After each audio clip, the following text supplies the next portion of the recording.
Hello everyone and welcome back. In the last class we have started this topic powder fabrication, and we have seen the first method of powder fabrication, which is a mechanical method of fabrication. And if you remember, we have talked about these 4 types of mechanical fabrications which are listed over here: impaction, attritioning, shearing and compression. We have talked about them in detail, and we have also seen that this process, mechanical alloying or ball milling, can also be used to make alloys or composite. So, it is not only about making powders, but this mechanical fabrication method or this ball milling process can also be used to make certain types of alloys or certain other types of materials where you want to combine 2 or 3 different materials into one. So, so that also we have seen. We have also talked about what is the kind of powder or the powder characteristics that you get if you use a mechanical method of powder fabrication. These powders are generally irregular in shape or in morphology, as you can see from this image which is given here. And apart from this milling and attritioning, we also talked about certain other impaction techniques like applying compressive forces or this cold stream method, where you apply a gas jet to collide this powder against a target, or you make this powder stream, 2 powder streams collide against each other and break them down into powder. So, next we are going to talk about some other mechanical process like this machining, because as you all know, a huge amount of machining chips are produced in the metalworking industry, where they machine different types of materials, and these machining chips are produced as waste. Okay. So, these waste chips can also be used if we can fragment them into smaller pieces. We can actually make powder, metal powder out of it. So, you can make coarse powder by fragmenting or grinding these metal chips. Okay. So, this is an easy and economical process, because as I said, these machining chips are available as waste from this metalworking industry. So, these are readily available, easily and readily available. So, the process in terms of the economy is quite attractive, but the main difficulty with this process is the lack of control on the powder characteristics, because that is kind of predefined, because you already have the starting material in terms of those chips. Okay. You cannot do much about that. You will have to deal with those only, the metal chips that you have, right. So, that is why you do not have much control over the characteristics of the powder which are generated from the chips. Okay. And the other difficulties are contaminations. For example, you can have oxygen, oil or other metals being mixed or contaminated with the metal chips, and the powder that you make as a result also gets contaminated. Okay. And the powder which is generated by this machining process or by these machining chips is too large or too coarse and irregular in shape, and therefore, it requires further milling, so that we can break it down into a finer powder, which will be easier to process or easier to compact as you process it further for the powder metallurgy process. Okay. Because of these kind of difficulties, although it is a very economical process, these kind of methods are not preferred because it is insufficient and also slow, but it may be useful for small scale production when you do not really need a high productivity rate. And applications of this kind of powder which are made from the machining chips are making high carbon steels and some dental amalgam powders are also made by this particular process. Okay. So, this will bring us to the end of the mechanical method of fabrication of metal powders. So, now let us go to the other process that we had listed before, and today we are going to talk about this electrolytic technique. Okay. So, this is nothing but precipitation of powders using an electrolytic cell where you have an anode and a cathode. So, anode is the material that you want to make as a powder, okay, and cathode is something on which this material can be deposited with the help of this electrolytic cell. Okay. And this can be used for making all types of metal powders, high purity metal powders. For example, all these different kinds of metals like iron, copper, zinc, magnesium and so on can be made by this process. And as far as the powder characteristics are concerned, the powder particles are spongy or dendritic in shape in this particular process. And porous powders will be generated by high current densities, low ion concentrations, acidic bath and colloidal additions. Okay.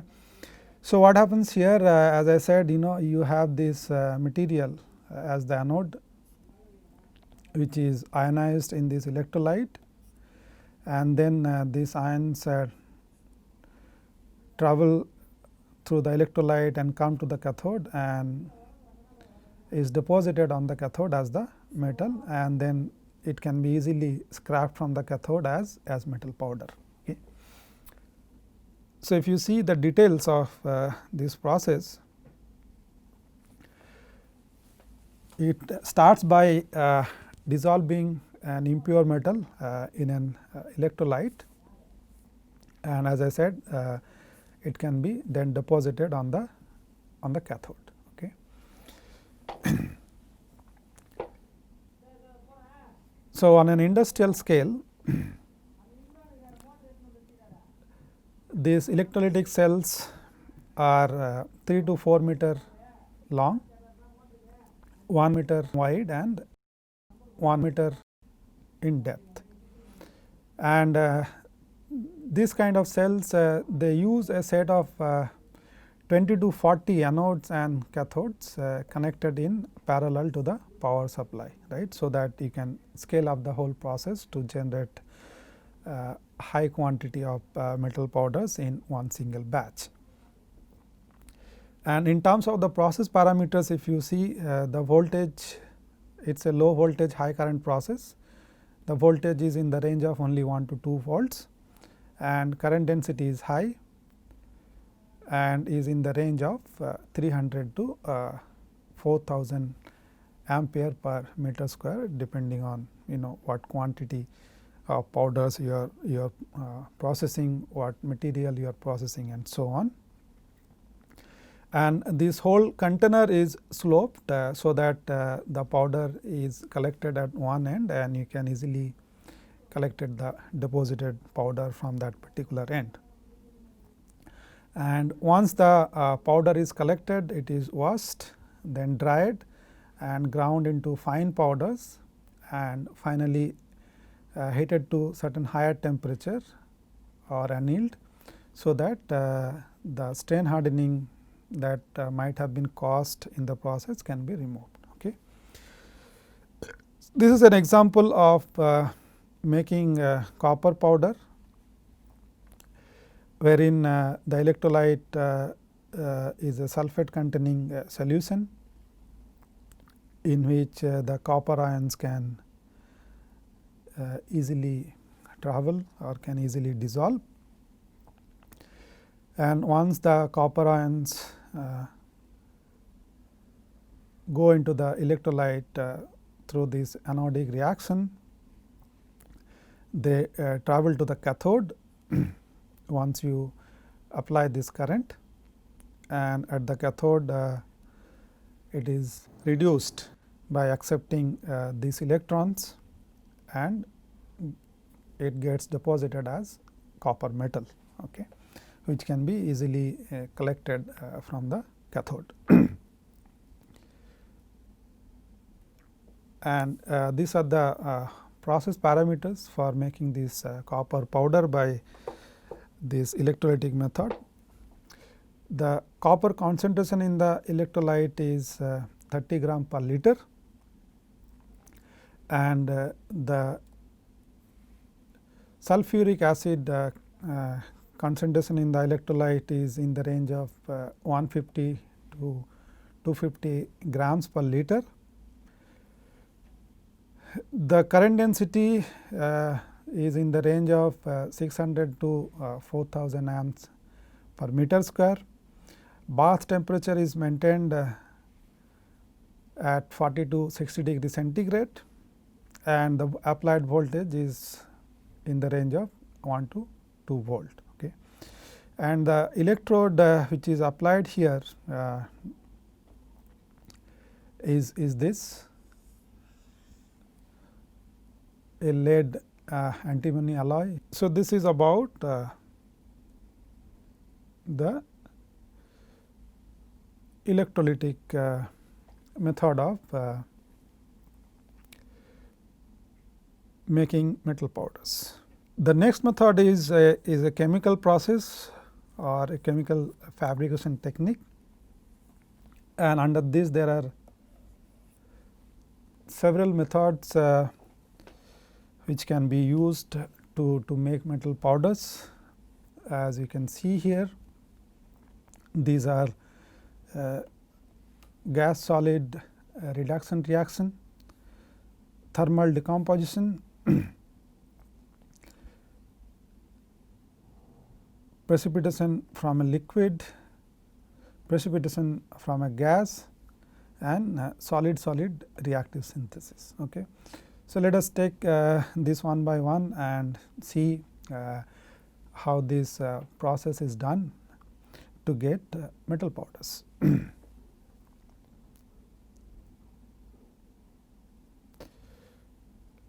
In the first method, that is reduction of a solid by a gas, you start with the oxide of the material that you want to process as powder, and then reduce that oxide by using a reducing gas like hydrogen. Okay. For example, if you want to make iron powder, you can start with iron oxide, okay, and react it with a reducing gas like carbon monoxide or hydrogen at a certain higher temperature. So, it is a thermochemical reaction because it happens at higher temperature. So, when you pass this reducing gas at a particular temperature, this iron oxide is reduced into iron, and then water vapor is produced. Okay. And the powder which is made by this process is typically spongy, as a large volume change is involved, because you are reducing the oxide to the metal the density of this and this is very different. That means there is a significant change in the volume, and as a result the powder becomes spongy. And the reduction reaction depends on the atmosphere composition and the temperature at which the reaction takes place.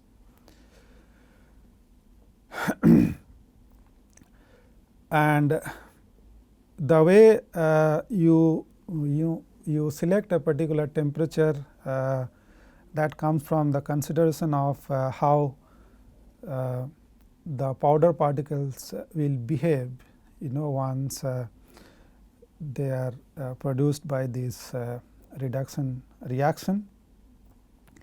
If you have a high temperature, it is likely that these particles will bond together, right. So, you might end up with coarse powder, and therefore, if you use low temperature, that will ensure that there is minimum diffusional bonding between the particles. And high temperature on the other hand can result in dense particle with a polygonal shape. And as far as the process is concerned, as far as the understanding the process is concerned, you will have to see both the thermodynamics and the kinetics of the process to actually understand it, the process as to how it goes, what is the temperature time cycle and so on. The reaction will cease naturally as it ultimately reaches the equilibrium, and removal of the gaseous product, that is this water vapor, will ensure the continuation of the reaction.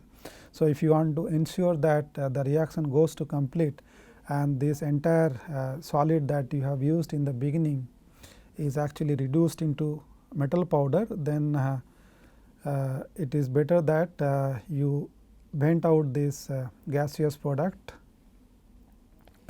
from this reaction, so that this reduction reaction can move in the forward direction. The powder particles which are produced by this method are generally display pore flow and packing characteristics. That is the typical characteristics that this kind of powders have. Their flow and packing properties are not that good. Okay. Now, as I said, if you want to understand the process, you will have to see the thermodynamics as to how the reduction reaction proceeds, and what kind of conditions you need to make this reaction proceed in the forward direction and get the powders out of the oxide, the starting material. So, this is for example, again taking the same reaction that we considered before, reducing iron oxide into metallic iron. The equilibrium constant for this reaction is given by this, where P stands for the partial pressure of these gases which are used, the product and the reactant. So, this would depend, the reaction would depend on the partial pressure of the reactant gas as well as the product gas. Okay. So, you can either supply more of the reactant gas or remove the product gas continuously for the reaction to move in the forward direction. Now, how much time it will take for the reaction to complete at a particular temperature? For that you need to consider the kinetics. That means, you need to understand how the reaction proceeds after it has started. So, the kinetic aspects actually comes into being because the reactant needs to diffuse inward for this oxide to get reduced, right, because the reduction process starts at the surface, and then this reducing gas has to move inward for more reduction to happen and ultimately reduce the whole oxide into metallic powder. Okay. So, as you can see from this particular drawing, here this first circle that you have, that is the interface between the reducing gas and this oxide which is being reduced. So, this is the reaction interface, right. So, now as I said, for the reaction to proceed, this reducing gas has to diffuse inward. Okay. So, you need to have an inward flux of this reducing agent or the reducing gas, and the reaction rate will depend on the rate of reactant diffusing inward and the rate of product diffusing outward. Okay. So, as the reaction proceed or as the reactant goes in, the product diffuses out. The reactants will diffuse in and the product will diffuse out. Okay. And the reaction rate or the kinetics of this reaction will depend on this rate of diffusion. Okay.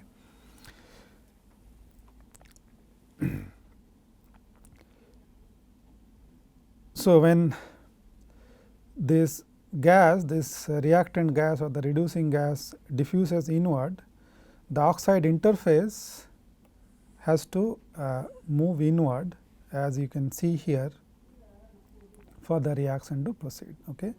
Because as more and more of this oxide is reduced, this reaction product or the metal will grow, and as a result this reaction interface will move inward. Okay. And as it moves or proceeds inward, more and more of this metal oxide will be reduced into metallic powder. Okay. Therefore, the oxide interface that you had in the beginning has to move inward for the reaction to proceed. And since it's a diffusion controlled process, as we discussed, it's actually a thermally activated process, because diffusion itself is a thermally activated process, and as a result of that, the reaction rate will follow an Arrhenius type of relationship with the processing temperature, which is given like this, okay, wherein J is the flux of these reactants, A is a constant which is known as the frequency factor or the pre-exponential factor.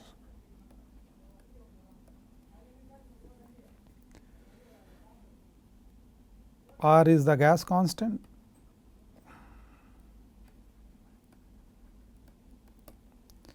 and T is absolute temperature.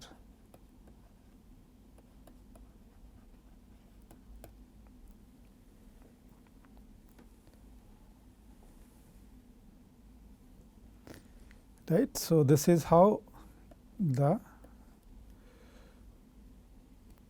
the whole reaction depends on the processing temperature. The next in this category is thermal decomposition. So, this process is to generate powder particles by vapor decomposition and condensation of a volatile metal compound. So, what you do, you take a compound of the metal that you want to make, and you have to vaporize this. So, this compound should be volatile enough, so that it can be easily vaporized, and then you condense that vapor in terms of the metal powder. Okay. So, the most commonly used compounds are the metal carbonyls, because this kind of compounds can be easily vaporized. For example, you have this iron carbonyl and nickel carbonyl. This kind of compounds can be used to make iron and nickel, for example. So, the first step in this process is to make the carbonyl, okay. And that can be done by reacting the metal with carbon monoxide. For example, you can react nickel, which can be in bulk, right, with carbon monoxide to process this nickel carbonyl. Similarly, it can be also processed using some other compound of nickel. For example, this nickel sulphide can be used in the presence of another metal which has higher affinity for sulfur. So, that from this nickel sulphide, nickel can be derived and sulfur can combine with copper, okay, in this case. In the presence of carbon monoxide, if you do this reaction, then this nickel sulphide will be converted into nickel carbonyl, and sulfur, as I said, will go to copper and copper sulphide will form. Now, once the metal carbonyl is formed, it can be vaporized and condensed, as I said, into the metal powder, and this metal carbonyl can also be processed in aqueous medium. For example, this molybdenum pentachloride can be reacted with carbon monoxide in the presence of zinc in a medium like ether or dichloroethane, and this once this reaction happens, you can obtain this molybdenum carbonyl. Okay. So, once this carbonyl is processed, it is cooled down to liquid state and then again reheated in the presence of a catalyst to form the metal powder by vapor decomposition. Okay. Here is an example of iron and nickel. First, this carbonyl is processed through this kind of processing routes. Then it is cooled down to liquid state and then further vaporized in the presence of a catalyst to make this iron in the form of a powder when this is condensed on a surface. Similarly, nickel can also be processed, and this carbon monoxide which is generated here can be recycled again to make these metal carbonyls. And fractional distillation can also be applied to the liquid before reheating for the purpose of purifying the carbonyl. So, if that is done, the metal powder which is finally obtained will be more pure. Okay. And as far as the powder characteristics are concerned, this process will generate rounded, irregular or chain shaped fine powder, and purity of such powder is nearly 99.5%, and the size of the powder particles is in the range of 0.2 to 20 microns. One of the major problems in this particular process is the toxicity of these carbonyls, and therefore, it is difficult to handle. This kind of chemicals are hazardous. So, that is one of the main limitations of this process. So, if you see the flow chart of this process, it goes like this. First, as I said, you prepare the material like the metal and the other reactants to make the carbonyl, either through this process or through this aqueous process, and then synthesize the carbonyl first, and once the carbonyl is synthesized, it is extracted, purified and separated, and once the carbonyl is separated, it is decomposed by heating it. So, it is a thermal decomposition process, as the name says. So, once you heat it, it vaporizes, and once you condense this vapor, you get the metal powder. And carbon monoxide, which is generated as a reaction product in this decomposition process, can be recycled. Okay. If someone does not want to use this thermal decomposition of the carbonyl, then the material itself can be vaporized. The raw material itself can be directly vaporized in a low argon atmosphere. Okay. So, you need a certain chamber or certain atmosphere in which the material that you want as powder can be directly vaporized, and then you can condense that vapor inside the chamber on a substrate or on a surface and collect it in the form of powder. So, the powder that is generated through such process is very fine in size, in the range of 50 to 100 nanometer in size, and these powders are faceted or cubic, and they also have high purity. Okay. So, with this we have come to the end of this class. I will see you again in the next class. Thank you for your attention.